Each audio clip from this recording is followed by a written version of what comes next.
বাংলাদেশ জাতীয়তাবাদী কর্মজীবী দল পাবনা জেলার সাকিয়ার পরিচিতি সভার সম্মানিত সভাপতি উপস্থিত, আজকের অনুষ্ঠানের মধ্যমণি, আজকে অনুষ্ঠানের প্রধান অতিথি যার নাম আপনারা শুনেছেন।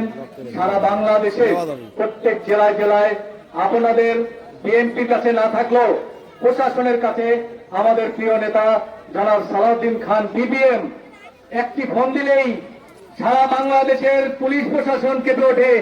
আমাদের সেই প্রিয় নেতা আপনাদের এই এলাকার কৃতি সন্তান জনাব সালাউদ্দিন খান পিপিএম আজকের অনুষ্ঠানের বিশেষ অতিথি, এই সাথিয়া উপজেলার বিএনপির আহ্বায়ক জনাব খায়রুন্নাহার মিনু আফা, উপস্থিত বিভিন্ন অঙ্গ সংগঠন এবং বিএনপির সিনিয়র নেতৃবৃন্দ, সবাইকে আমি বাংলাদেশ জাতীয়তাবাদী কর্মজীবী দলের পক্ষ থেকে সংগ্রামী শুভেচ্ছা অভিনন্দন জানাই।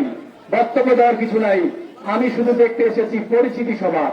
আজকে এখানে পরিচিতি সভায় এখানে একটি কথা বলতে হয়, একটি সমাবেশের মতো হয়ে গেছে। এখানে সাথিয়া উপজেলার বিভিন্ন পর্যায়ে নেতৃবৃন্দ এসে উপস্থিত হয়েছেন।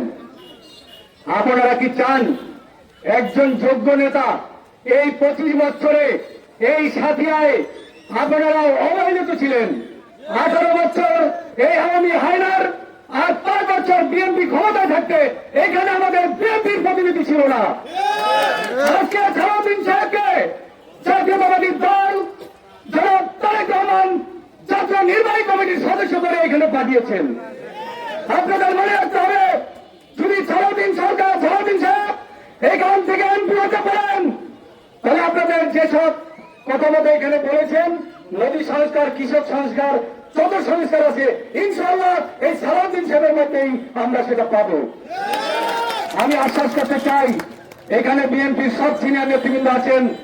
সালাউদ্দিন ভাই তো থানার সদস্য সচিব, আহ্বায়ক আপা আছেন, বিএনপির কেন্দ্রীয় এই সাথিয়া উপজেলা বিএনপি অঙ্গ সংগঠনের নেতৃবৃন্দ আছেন। আপনাদেরকে এই কর্মজীবী দল সাথিয়া উপজেলার সবাইকে আমি আপনাদের কাছে দিয়ে গেলাম। আপনারা শুধু নার্সিং করবেন, এদের গ্রামে গ্রামে বিভিন্ন বাসায় পাঠিয়ে সালাউদ্দিন সাহেবের বার্তা পৌঁছে দেবেন। এটা হলো আপনাদের কাজ।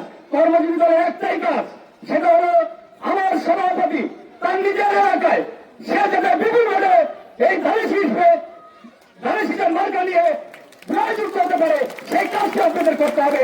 এটা আমি সারা বাংলাদেশের সেক্রেটারি হিসাবে আপনাদের নির্দেশ দিয়ে গেলাম।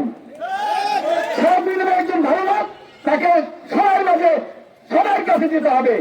আমরা বসে থাকলে হবে না, আমরা কারো বিবাদ দেবো না। কে মন্দিরে গেল, কে কি বললো, কিন্তু এখানে একজন ভালো লোকের নেতৃত্ব পেয়েছি, সে আমাদের প্রিয় নেতা, বাংলাদেশ জাতীয়তাবাদী দলের মনোনীত প্রার্থী হবেন সেই প্রিয় নেতা সালাউদ্দিন সাহেব। এখানে আগামী দিনে নির্বাচনে আপনারা ভোটটা দিবেন, সেই ভোটে যাওয়ার জন্য মানুষকে উদ্বুদ্ধ করবেন, এটা হলো আমার বক্তব্য। এখানে আমাদের কেন্দ্রীয় কমিটির একজন নেতা আছেন মিলন ভাই, মিলন হোসেন মিন্টু, আমাদের তথ্য গবেষণা বিষয়ক সম্পাদক, প্রতিষ্ঠা লগ্ন থেকে আমার সাথে কাজ করেন, হয়তো আপনাদের সাথে পরিচয় নাই। সকল জেলার এবং থানার সবাইকে বলবো, আপনারা বিএনপির শব্দ নিয়ম কানুন মেনে চলবেন, কোন জায়গায় কোনো খারাপ কাজে লিপ্ত থাকবেন না। আমি এই আশাবাদ ব্যক্ত করছি এবং সারাদিন জন্য সবার কাছে দোয়া আছে। আমি আমার বক্তব্য শেষ করছি। আল্লাহ হাফেজ। বাংলাদেশ জিন্দাবাদ, বাংলাদেশ জাতীয়তাবাদী দল জিন্দাবাদ, জাতীয়তাবাদী কর্মজীবী দল জিন্দাবাদ, শহীদ জাহান হোক, বেগম খালেদা জিয়া জিন্দাবাদ, তারুণ্যের প্রতীক জনাব তারেক রহমান জিন্দাবাদ, জিন্দাবাদ। ধন্যবাদ।